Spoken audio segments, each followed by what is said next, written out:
En dehors de ce cas-là, effectivement, les actes clairement antisémites augmentent.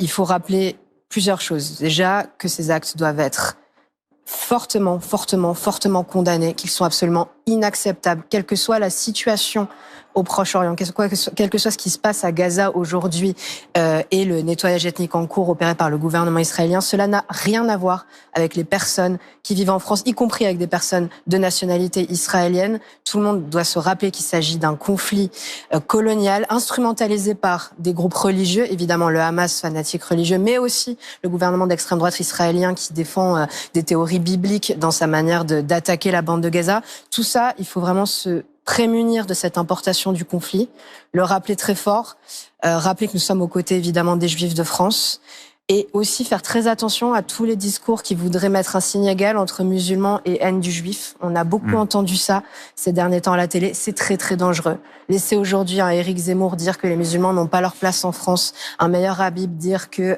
les foules arabes, c'est la haine des juifs, c'est leur aphrodisiaque. Laisser Dupond-Moretti dire que nous voudrions le vote des barbus quand on s'oppose à ce qui se passe en Palestine et qu'on demande un cessez-le-feu, ce n'est pas possible. Ça, c'est vraiment jeter de l'huile sur le feu.